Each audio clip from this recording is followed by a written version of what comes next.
Hello student, कल हम लोगों ने गॉस थ्योरम के एप्लीकेशन में ये देखा था कि पॉइंट चार्ज के कारण कैसे इलेक्ट्रिक फील्ड इंटेंसिटी फाइंड करेंगे और उस इलेक्ट्रिक फील्ड इंटेंसिटी से कूलम्स लॉ को प्रूव किया गया था। Now today we have to find the electric field intensity due to line charge. Electric field intensity, electric field intensity due to a line charge। Line charge के कारण हमको electric field intensity find करना है। तो देखिए, मान लेते हैं कि एक काफी लंबा वायर है जिस पर चार्ज एक समान रूप से यानी यूनिफॉर्मली डिस्ट्रीब्यूट है। ये एक वायर पर पॉजिटिव चार्ज यूनिफॉर्मली डिस्ट्रीब्यूट है and A point P lies at small r distance from this wire. इस वायर से स्मॉल r डिस्टेंस पर एक पॉइंट P है where we have to find the intensity of electric field. Let a wire of infinite length having charge density, having linear charge density, linear charge density। Linear charge density का मतलब इस wire के unit length पर कितना charge है। Linear charge density, charge on the unit length of the wire. ये लिखने की जरूरत नहीं है, लीनियर चार्ज डेंसिटी लिख रहे हैं। तो यहां पर let a wire of infinite length having linear charge density lambda placed in air. ये बेटा ध्यान देने की जरूरत है कि इसको हम एयर में जरूर लिखते हैं, क्योंकि अगर हम एयर नहीं कहेंगे तो जहां पर एप्सिलॉन नॉट आता है वहां पर एप्सिलॉन नॉट के आया करेगा। तो placed in air, let a point P lies at small r distance from this wire। इस वायर से स्मॉल r डिस्टेंस पर कोई पॉइंट P है। This wire where the intensity of electric field is required। जहां पर हमें electric field चाहिए। अब एक ऐसा, आप ये जानते हैं कि गॉस थ्योरम केवल तभी लग सकता है जब क्लोज सरफेस हो, और यहां कोई क्लोज सरफेस है नहीं। तो क्लोज सरफेस हम एक ऐसा ड्रा करेंगे, एक इमेजिनरी ऐसे सरफेस को मान लेते हैं जो क्लोज्ड हो। तो आप देख सकते हैं इसके लिए सिलेंडर एक ऐसा सरफेस हो सकता है कि जिसके भीतर वायर का कुछ हिस्सा आ जाए। तो हम यहां पर एक सिलिंड्रिकल गॉसियन सरफेस ये ड्रा करते हैं, एक सिलिंड्रिकल गॉसियन सरफेस ये ड्रा करते हैं। ये एक इमेजिनरी सरफेस है। ये मान लिया गया कि एक ये सिलिंड्रिकल सरफेस है और इस सरफेस का लेंथ जो है, इस सिलेंडर का लेंथ L मान लेते हैं, यहां पर L है। अब आप देखें, if we take a infinitely small area element, that cylinder consist two type of surface. एक कर्व्ड सरफेस है और दूसरा दोनों तरफ एरिया ऑफ क्रॉस सेक्शन है। तो अगर इस सिलेंडर से पास होने वाला पूरा का पूरा फ्लक्स लिखना है तो then we have to write the electric flux passing through the curved surface of this cylinder and area of cross section of this cylinder. you know the direction of electric field intensity is away from the charge। तो इससे हमेशा charge से दूर की ओर होगा। तो आप देखिए ये एरिया ऑफ क्रॉस सेक्शन है।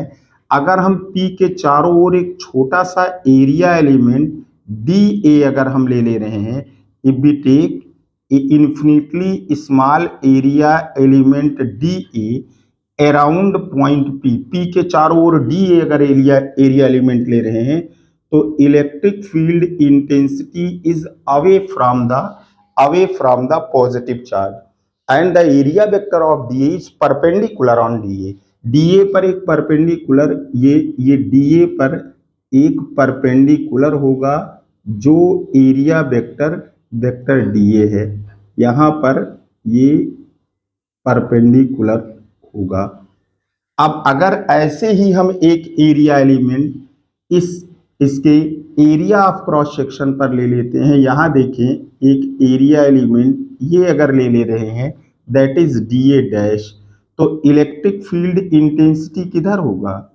आउटवर्ड, बाहर की ओर होगा। और इसका जो एरिया एलिमेंट है वेक्टर DA डैश, यानी vector DA dash, area element जो इसका होगा वेक्टर DA डैश, ये परपेंडिकुलर होगा। अब ये दो तरीके के सरफेस हैं। अगर हम लिखें flux, electric flux passing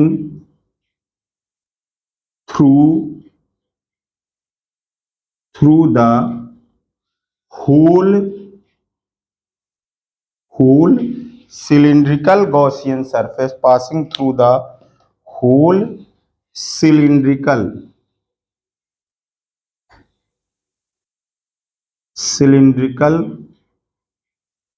Gaussian surface, पूरा इस सिलिंड्रिकल गॉसियन सरफेस से कितना फ्लक्स पास हो रहा है अगर ये हमें लिखना है तो क्या लिखा जा सकता है? Flux passing through the curved surface of the cylinder and flux passing through the area of cross section of the cylinder.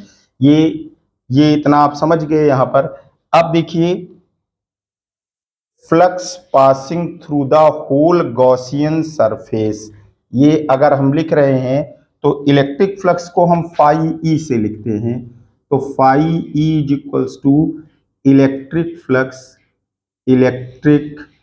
Flux passing through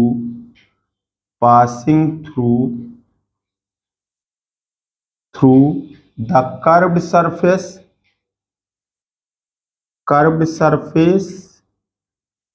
और plus 2 time electric flux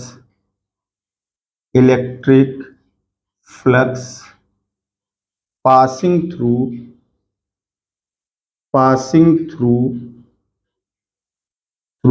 one area of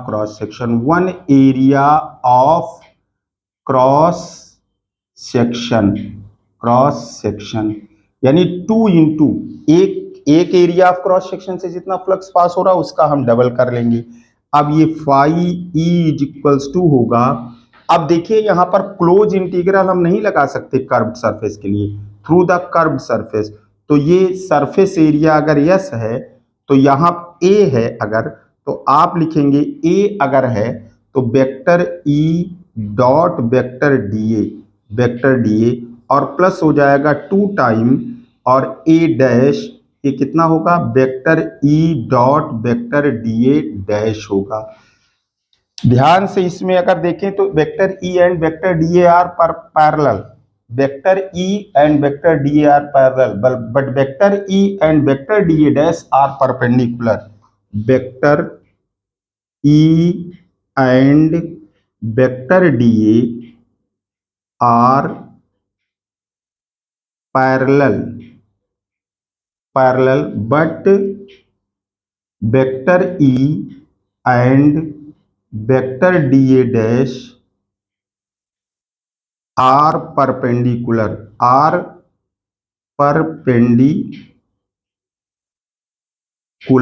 इसी से पता लग रहा है अगर ये perpendicular है तो E डॉट डीए क्या हो जाएगा? ई डीए cos 90 और cos 90 की वैल्यू 0 होगी। इसका मतलब है कि इसके एरिया ऑफ क्रॉस सेक्शन से कोई फ्लक्स नहीं पास होगा, जो इलेक्ट्रिक फ्लक्स पास हो रहा है वो केवल इस सिलेंडर के कर्व सरफेस से पास होगा। तो ये हो जाएगा phi E is equals to surface integral of vector E dot vector D होगा, और phi E is equals to होगा surface integral of E D and cos zero होगा, cos zero. The value of cos zero is 1।